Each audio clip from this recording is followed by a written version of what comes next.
Okay, so in this video I'm going to be getting this 1971 Sears Custom 10XL running again. So of course, 2 weeks ago, of course, I picked this up. It was definitely not in as good a shape as it is now. I needed some putting back together. The transmission was not in it.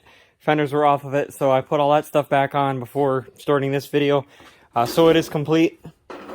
And then, of course, this engine is what we're going to focus on here. And the wiring, all that needs to be kind of gone through.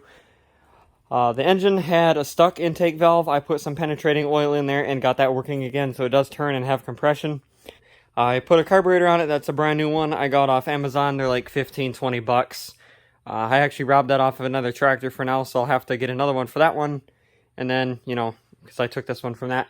Anyway, what I'm going to do first here is I'm going to pull this here cover off, which is these two bolts up here, and then there's one on the side here, and then there's one up here.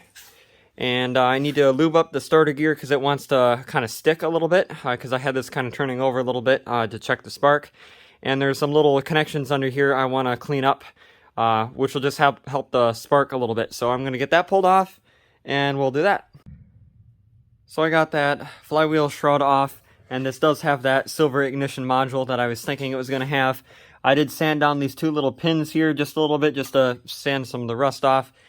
And the pickup on this silver ignition module here, I also sanded that as well, just to, you know, clean the rust off of it.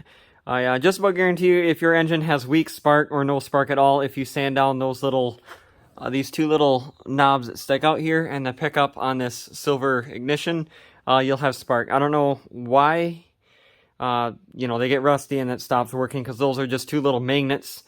And then that thing there just senses that there's a magnet there or whatever, and that makes it work. I don't really know how that works.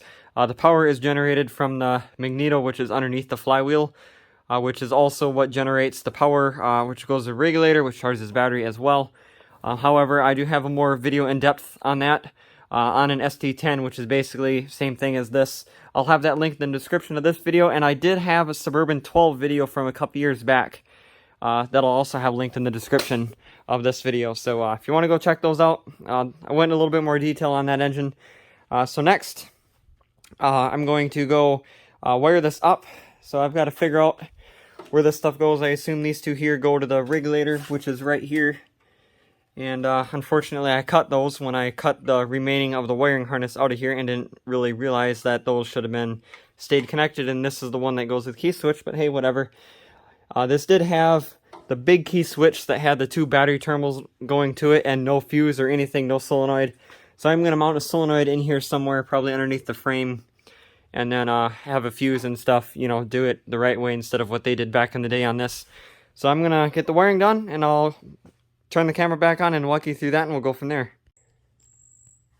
Alright, so I got that flywheel shroud put back on. I got the wiring for the most part done. I got it just enough to where if you turn the key, the engine will turn. And I just hooked the gas line up. I put gas in the tank.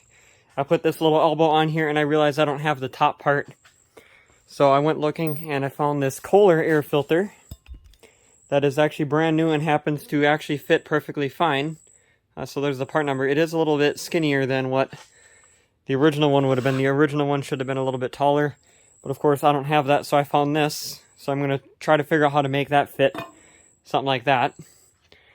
But of course, that'll be later on, because right now I just want to hear it run. I do still have to hook up the charging system. I might have said that already. I just kind of did the basics just to hear it run for now. So I'm going to get this camera set up, and let's see if it starts.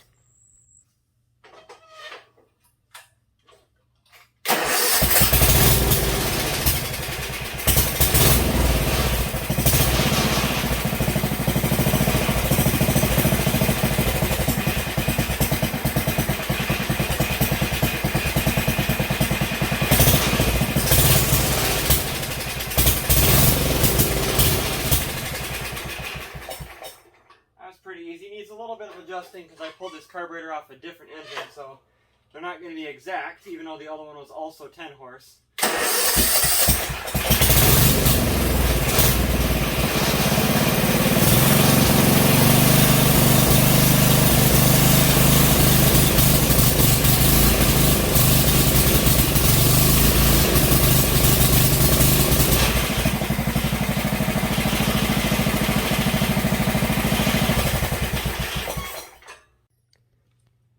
So that runs pretty decent. The high-speed jet, I need to adjust a little bit.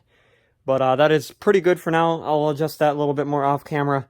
So I think from here I might actually drive it around a little bit, get that adjusted a little bit. And then actually probably before that figure out something for top of this air filter. And I'm going to put some glue around these headlights to keep these from wanting to vibrate before those want to break. I'm not going to wire up the lights on this just because these lights are kind of broken and I don't really need lights on this. It's just going to be kind of a daytime drive around machine, so I don't really care.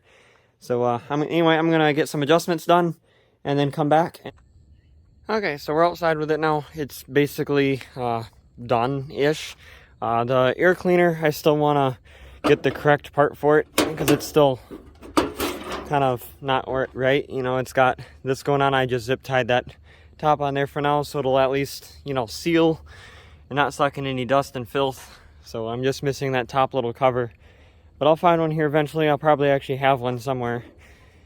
And got the battery put in this time with a little thing here to protect the positive terminal from hitting the hood. It runs fairly decent. It runs better at lower throttle than it does at higher throttle. Probably a little bit more adjusting, otherwise it's good enough.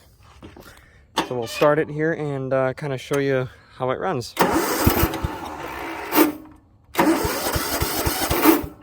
Of course, it needs choke.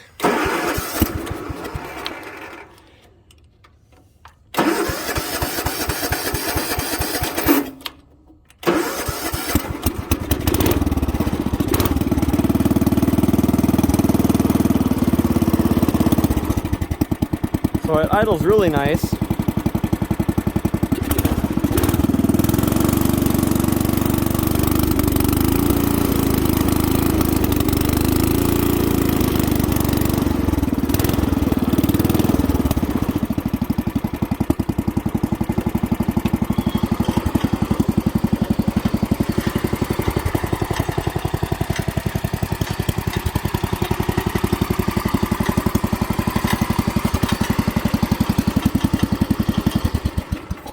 I did clean up the paint a little bit with some steel wool and some water.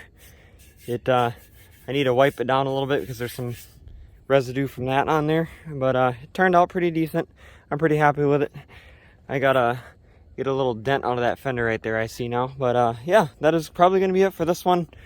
I want to make some side covers at some point because they're missing. And I don't have any of those already made in orange. So anyway, that's probably going to be it. Thanks for watching. And more projects coming soon.